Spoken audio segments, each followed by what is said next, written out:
ஈமானிய சமுதாயத்தின் மத்தியில் மிக பெரும் வேரூன்றி போயிருக்கிற பெரும் பாவம் வட்டி. வட்டி அதை பாவமாக கருதுபவர்களே குறைவு. ஒரு விபச்சாரம் செய்பவனை பள்ளி தலைவராக வைக்க மாட்டார்கள். ஒரு போதைப் பொருள் பாவிப்பவனை பள்ளி தலைவராக வைக்க மாட்டார்கள். ஒரு குறிசாஸ்திரம் பார்ப்பவனை பள்ளி தலைவராக வைக்க மாட்டார்கள். ஒரு கபரு வணங்கியாக இருப்பவனை ஒரு ஈமானிய சமுதாயம் தெளிவான சிந்தனையுள்ளவர்கள் பள்ளி தலைவராக வைக்க மாட்டார்கள். ஆனால் நிறைய பள்ளிகளில் வங்கிகளின் மேனேஜர்மார் பள்ளி தலைவராக இருக்கிறார்கள். வங்கிகளுடைய வேலை செய்கிற ஊழியர்கள் பள்ளி தலைவர்களாக இருக்கிறார்கள். பள்ளி நிர்வாகத்தில் இருக்கிறார்கள். பெரும் பொறுப்புகளில் இருக்கிறார்கள். இந்த சமுதாயம் என்ன நினைத்துக் கொண்டிருக்கிறது என்று தெரியவில்லை. ஆனால் இஸ்லாம் இந்த வட்டியை எப்படி பார்க்கிறது தெரியுமா? விபச்சாரத்தை விட, கொலையை விட, போதை பாவனையை விட, இணை வைப்புக்கு அடுத்ததாக இஸ்லாம் குர்ஆனில் அல்லாஹ் பெரும்பாவங்களை பற்றி பேசுகிற இடத்தில் இம்மையிலும் மறுமையிலும் கிடைக்கிற தண்டனையை பற்றி பேசிய பாவமாக வட்டியை அல்லாஹ் பதிவு செய்கிறார். இந்த உலகத்தில் வட்டியோடு இருப்பவர்களுக்கு கிடைக்கிற தண்டனை, அவர்களுக்கு கிடைக்கிற மிகப்பெரிய எச்சரிக்கை, அவர்கள் இந்த வட்டியை விட்டு விலகவில்லை என்றால் அல்லாஹ்வோடும் அல்லாஹ்வுடைய தூதரோடும் யுத்தம் செய்வதற்கு தயாராகுங்கள் என்று அல்லாஹ் சொல்லுகிறார். யார் அல்லாஹ்வோடு யுத்தம் செய்தவர்கள்? யார்? ஃபிரௌன் யுத்தம் செய்தான், நும்ரூத் யுத்தம் செய்தான், அபூ ஜஹல் யுத்தம் செய்தான், உபய் இப்னு கலப் யுத்தம் செய்தான், உத்பா யுத்தம் செய்தான், அபூ லஹப் யுத்தம் செய்தான், ஷைபா யுத்தம் செய்தான். அல்லாஹ்வின் தூதரோடு போராடிய இந்த கொடிய காவிர்களுடைய பட்டியலில் இருக்கிற ஒருத்தன் எப்படி சகோதரர்களே அல்லாஹ்வுடைய மாளிகைக்கு தலைமை தாங்க முடியும்? எப்படி அல்லாஹ்வுடைய மாளிகைக்கு தலைமை தாங்க முடியும்?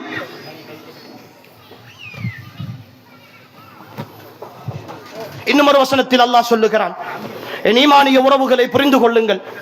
الذين يأكلون الربا لا يقومون إلا كما يقوم الذي يتخبطه الشيطان من المس. இந்த வட்டியை வாங்கி சாப்பிடுகிற, வட்டிக்கு துணையாக இருக்கிற, வட்டிக்கு கொடுக்கிறவர்கள் நாளை மறுமையில் ஷைத்தானால் தீண்டப்பட்ட பைத்தியங்களாக எழுப்பப்படுவார்கள் என்று அல்லாஹ் சொல்லுகிறார். மறுமையின் பைத்தியக்காரன் எப்படி அல்லாஹ்வின் மாளிகைக்கு பொறுப்புதாரியாக இருக்க முடியும்? لعن الله واكل الربا وموكله وشاهديه وكاتبيه. வட்டியை சாப்பிடுபவன், வட்டிக்கு கொடுப்பவன், அதற்கு சாட்சியாக இருப்பவர்கள், அதை எழுதக்கூடியவர்கள், இவர்களின் மீது ரஹ்மத்துல் ஆலமீன், இந்த உலக மனித சமுதாயத்தின் மீது ஹரீசுன் அலல் முஃமினீன், முஃமின்களின் மீது பேரன்போடு இருந்த என் தலைவர் முஹம்மது ஸல்லல்லாஹு அலைஹி வஸல்லம் அவர்களுடைய திருநாவு மலர்ந்து சொல்கிறார்கள், அல்லாஹ் இவர்களின் மீது சபிப்பானாக. அல்லாஹ்வுடைய சாபத்தை பெற்றுக்கொண்டு நான் லீசிங்கிலே எடுத்து ஓடுகிற வாகனம், நான் லீசிங்கிலே எடுத்து ஓடுகிற மெஷின், நான் லீசிங்கிலே எடுத்து ஓடுகிற கார், நான் ஓடி எடுத்து வயல் செய்கிறேன், நான் லோன் எடுத்து வீடு கட்டி இருக்கிறேன், நான் அதை செய்திருக்கிறேன், இதை செய்திருக்கிறேன், மாதா மாதம் வட்டி கட்டி கொண்டிருக்கிறேன், அல்லாஹ்வுடைய லஅனத்தை பெற்றுக்கொண்டு இந்த உலகத்தில் சந்தோஷமாக வாழலாம் என்று நினைக்கிறீர்களா? என் ஈமானிய சகோதர சகோதரிகளே, அல்லாஹ்வை புரிந்து கொள்ள வேண்டாமா? அல்லாஹ்வை பயப்பட வேண்டாமா? என்ன தைரியத்தோடு செய்கிறோம்? வீட்டிலே கொஞ்சம் பிரச்சனை, மனைவியினுடைய நகையை எடுத்துக்கொண்டு வீடு வைப்பதற்கு போகிறோமே, வீட்டு பத்திரத்தை கொண்டு போய் வீடு வைத்து விட்டு வங்கியிலே காசு எடுத்து விட்டு மாதா மாதம் காசு கட்டுகிறோமே, சமுர்த்தியிலே கடன் எடுக்கிறோம், வட்டி கட்டுகிறோம், தெளிவாக சொல்லுகிறோம் இத்தனை வீதம் வட்டி, தெரிந்து கொண்டே செய்கிறோமே. இது அநியாயமாக தெரியவில்லையா? இந்த பாவம் சுட்டரிக்கும் என்று தெரியவில்லையா? இந்த உலகத்தில் வட்டி வாங்குபவர்கள் செய்கிற எந்த நன்மைகளும் மறுமையில் அவர்களுக்கு பயனளிக்காத பைத்தியங்களாக எழுப்பப்படுவார்கள் என்று அல்லாஹ் சொல்லுகிற பொழுது அதை பற்றி கொஞ்சமாவது மனதிலே பயம் ஏற்படவில்லையே? நீங்கள் வட்டிக்கு வாங்கிக் கொண்டு கோடிக்கணக்கில் செலவழித்து பள்ளிவாசல் கட்டினாலும், வட்டி எடுத்து உழைத்துக் கொண்டு அந்த வட்டிக்கு கட்டிய கடையிலே இருந்து கொண்டு நீங்கள் லட்சக்கணக்கிலே செலவு செய்து மதரசாக்கள் நடத்தினாலும் நாளை மறுமையில் அப்துல்லாஹ் இப்னு அப்பாஸ் ரலியல்லாஹு அன்ஹு அவர்கள் இந்த வசனத்திற்கு விளக்கம் சொல்லுகிற பொழுது தெளிவாக சொல்லுகிறார்கள். ஏன் மறுமையில் அல்லாஹ் வட்டிக்கு வாங்குபவர்களை பைத்தியங்களாக எழுப்புகிறான் என்றால், இந்த உலகத்தில் ஒரு பைத்தியத்தால் அவனுடைய நன்மை தீமைகளை புரிந்து கொள்ள முடியாதது போல மறுமையில் இந்த உலகத்தில் வட்டி வாங்குபவர்கள் செல்வந்தர்களாக இருந்து கொண்டு செய்த எந்த நன்மைகளுடைய பிரதிபலனையும் புரிந்து கொள்ள முடியாத அளவுக்குத்தான் அவர்கள் மறுமையின் பைத்தியங்களாக இருப்பார்கள் என்று சொல்கிறார்கள். இந்த பெரும்பாவம் ஏன் உள்ளத்தில் உரைக்கவில்லை? அதனுடைய அனர்த்தம் ஏன் இன்னும் புரியவில்லை? கொஞ்சம் தேவை என்றால் ஓடிப்போய் வட்டிக்குத்தானே எடுக்கிறோம். வட்டி வங்கிகளில் ஜும்மாவுடைய நேரத்தில் கூட தொப்பி போட்டுக் கொண்டு நிற்கிற எத்தனையோ ஹாஜிமாரை பார்க்கிற பொழுது, என்னுடைய மருமகன் வங்கியிலே வேலை செய்கிறான் என்று பெருமையாக சொல்லிக் கொள்கிற, அக்கவுண்டனாக இருக்கிறான், லட்சம் ரூபாய் சம்பளம் எடுக்கிறான் என்று பெருமையாக சொல்லிக் கொள்கிற என்னுடைய பெற்றோர்களை பார்க்கிற பொழுது, உன் பிள்ளையை அவன் நரகத்துக்கல்லவா அழைத்து போய் கொண்டிருக்கிறான். ஹராமான சம்பாத்தியத்தினூடாக அவனுடைய பிள்ளையை அவன் நரகத்திற்கு கூட்டி போகிறான். அந்த பிரஞ்சையுனிடத்தில் இல்லாமல் இவ்வளவு காலம் பார்த்து ஒழுக்கத்தை கொடுத்து வளர்த்த பிள்ளையை நரகத்திற்கு சொந்தமாக ஆக்கிவிட்டு பெருமையாக பேசுகிற என் பெற்றோரை பார்க்கிற பொழுது அன்புக்குரியவர்களே பரிதாபமாக இருக்கிறது. புரிந்து கொள்ளுங்கள் சகோதரர்களே, அல்லாஹ்வுக்காக புரிந்து கொள்ளுங்கள், தெளிவோடு இருங்கள். இந்த உலகம் நிரந்தரமானது அல்ல. எங்களிடத்தில் மாறி கேட்கலாம், நான் வீடு கட்ட வேண்டும், என்ன செய்வது? நான் வாகனம் வாங்க வேண்டும், என்ன செய்வது? இந்த உலகத்தில் வாகனம் வாங்கினால், வீடு கடன் வட்டிக்கு எடுத்து மாடி வீடு கட்டினால் தான் சொர்க்கம் போகலாமா? அப்படி என்றால் இந்த உலகம் சோதனை களம் என்பதற்கு என்ன அர்த்தம்? அதுதானே சோதனை. என்னிடத்தில் இருப்பதை வைத்து நீ வாழப் போகிறாயா, அல்லது மாறு செய்து நீ அதிகமாக சம்பாதித்து என்னை நீ தொலைக்க போகிறாயா என்கிற சோதனை தானே இந்த உலகம்.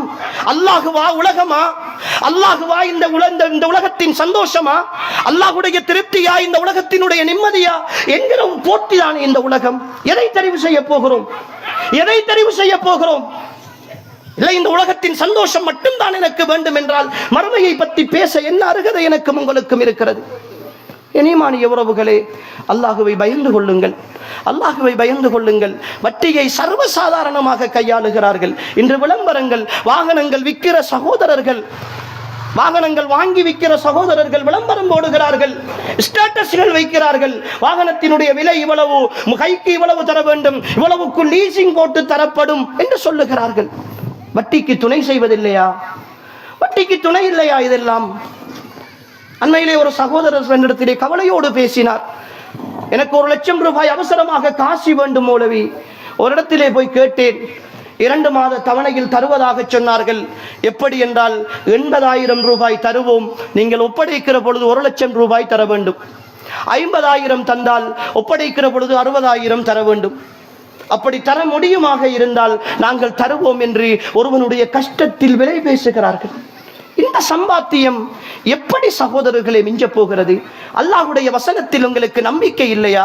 அல்லாஹ் தெளிவாக சொல்லுகிறார், யம்ஹகுல்லாஹுர் ரிபா, அல்லாஹ் வட்டியை அழிப்பான்.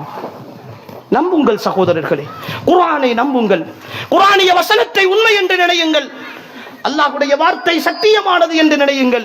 வட்டிக்கு வாங்குகின்ற ஒருத்தன், ஒரு வட்டிக்காரன், வட்டிக்கு ஹஜ்ஜிக்கு போய் வந்திருக்கிற ஒருத்தன் மாடி வீடு கட்டியிருக்கிறான், வாகனத்துக்கு மேல் வாகனம் வாங்குகிறான், வயலுக்கு மேல் வயல் வாங்குகிறான், வடகுக்கு மேல் காணிக்கு மேல் காணி வாங்குகிறான். இவன் என்ன அழிந்து விட்டான் என்று நினைக்கிறீர்களா? அழிவான். இது என்னுடைய வார்த்தை அல்ல, அல்லாஹ்வுடைய வார்த்தை. அவன் நிச்சயமாக சந்தோஷமாக இருக்க மாட்டான், நிச்சயமாக நிம்மதியாக இருக்க மாட்டான். புரிந்து கொள்ளுங்கள், அல்லாஹ்வின் வார்த்தையில் நம்பிக்கை வையுங்கள்.